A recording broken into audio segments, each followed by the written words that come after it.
Hey, it's Ethan Skolnick for 5 on the Floor on the 5 Reasons YouTube channel. This is the latest season ticket. So now we know who the Miami Heat will play in the Eastern Conference Finals.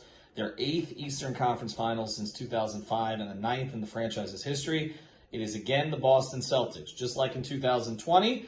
And I guess, as I tweeted tonight, maybe the bubble wasn't such a fluky situation, since 2 years later, the exact same teams are in. Now, the teams are a little bit different now.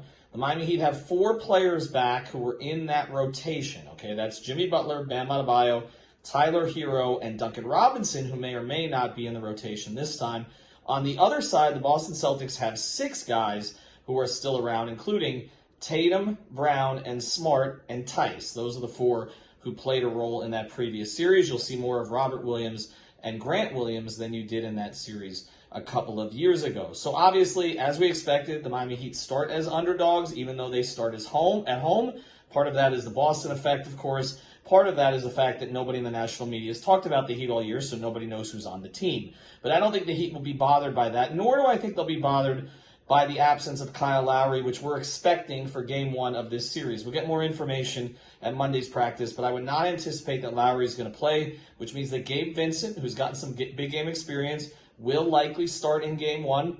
It also means that you'll see quite a bit of Victor Oladipo off the bench, and also, I believe, of Caleb Martin in this series. Now, we're going to break this down on 5 on the Floor, but my key player for this Heat in this series, I think we know what we're going to get from Jimmy Butler. I think against Boston, their defense kind of plays to his strengths in some ways.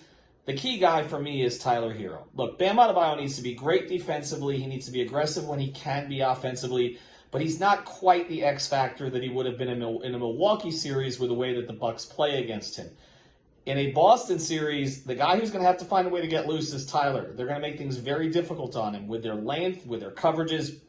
He's got to find a way to be impactful. Now, maybe that is getting into the lane, hitting some of those floaters. He started to find that a little bit at the end of the Philadelphia series. And, of course, his pairing with Victor Oladipo off the bench is key, too. Who handles, who plays off the ball, they're going to have to figure that stuff out. One more X factor in the series, Max Strus. Boston had him. Boston didn't keep him. Max Strus is the #1 plus-minus player in the entire NBA in the playoffs.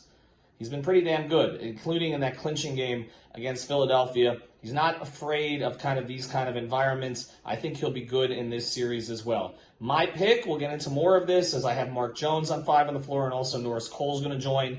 That'll all end up on the YouTube channel as well.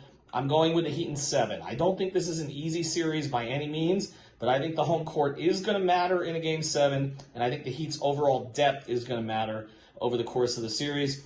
But I'm putting it here. Tyler Hero, can he be over 18 points per game in this series? And can he do that on at least 45% efficiency? We'll see. Ethan Skolnick, season ticket, 5 on the Floor on the 5 Reasons Sports YouTube channel.